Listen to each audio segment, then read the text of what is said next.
est parti dans le Grand Nord. Il comptera pas ses efforts. La vie à bord, c'est la peur, le mauvais temps et le Zaran.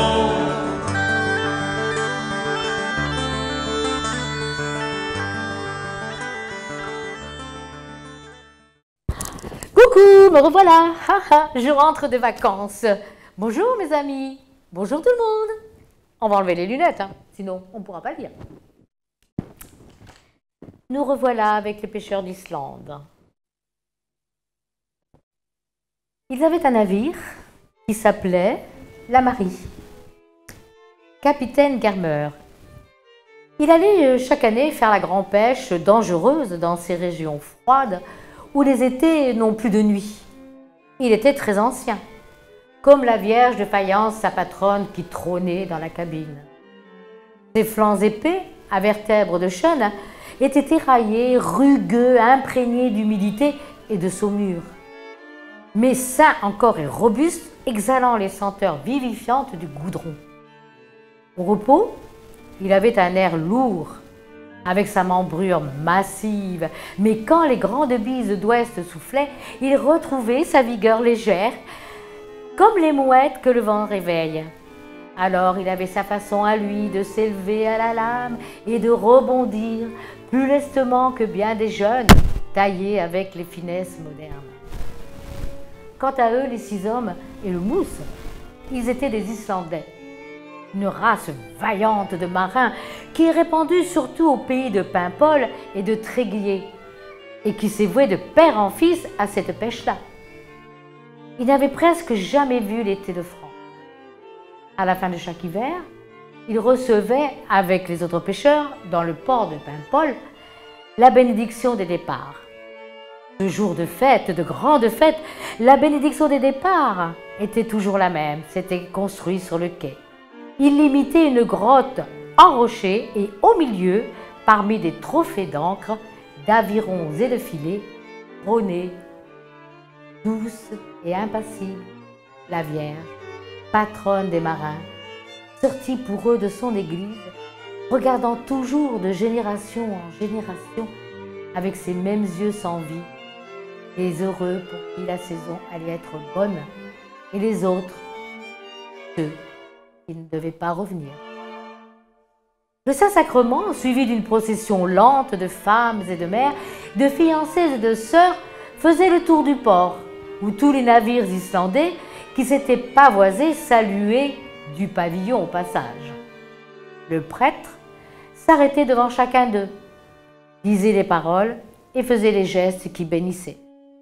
Ensuite, ils partaient tous comme une flotte, laissant le pays presque vide d'époux, d'amants et de fils. En s'éloignant, les équipages chantaient ensemble, à pleine voix vibrante, les cantiques de Marie, l'étoile de la mer. Chaque année, c'était le même cérémonial de départ, les mêmes adieux. Après, recommencer la vie du large, l'isolement à 3 ou 4 compagnons rudes sur des planches mouvantes au milieu des eaux froides de la mer hyperborée. Jusqu'ici, on était revenu. La Vierge étoile de la mer avait protégé ce navire qui portait son nom. La fin d'août était l'époque de ses retours.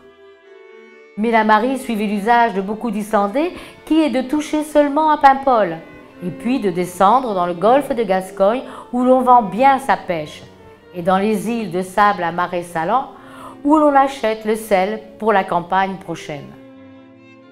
Dans ces ports du Midi, que le soleil chauffe encore, se répandent pour quelques jours les équipages robustes, avides de plaisir, grisés par ce lambeau d'été, par ces terres tièdes, par la terre et les femmes.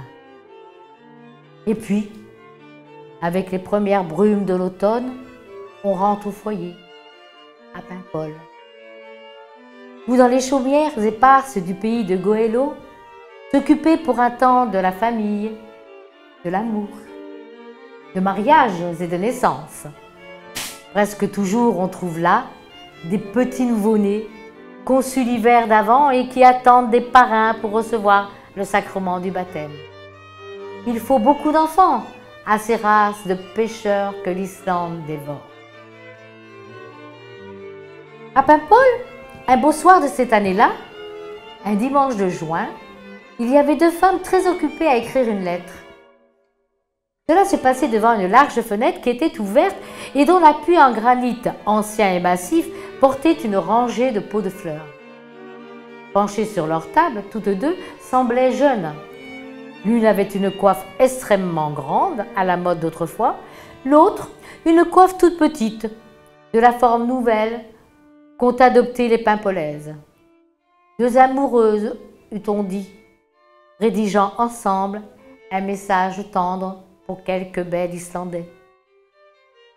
Celle qui dictait, la grande coiffe, releva la tête, cherchant ses idées. Tiens, elle était vieille, très vieille, malgré sa tournure jeunette, ainsi vue de dos sous un petit châle brun, mais tout à fait vieille, une bonne grand-mère d'au moins 70 ans, encore jolie par exemple, et encore fraîche, avec les pommettes bien roses, comme certains vieillards ont le don de les conserver. La coiffe, très basse sur le front et sur le sommet de la tête, était composée de 2 ou 3 larges cornets en mousseline qui semblaient s'échapper les uns des autres et retomber sur la nuque. Sa figure vénérable s'encadrait bien dans cette blancheur et dans ses plis qui avaient un prix et un air religieux. Et quand elle riait, on voyait à la place ces gencives rondes qui avaient un petit air de jeunesse. Malgré son menton qui était devenu en pointe de sabot, comme elle avait coutume de dire d'ailleurs. Son profil n'était pas trop gâté par les années.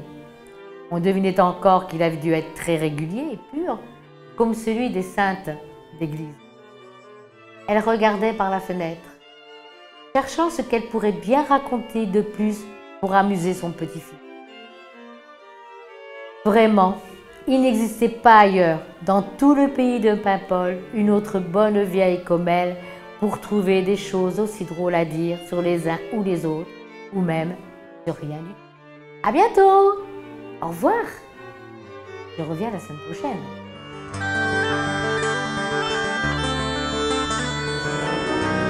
Il est parti dans le grand nord, il comptera pas ses efforts. La vie à bord, c'est la peur.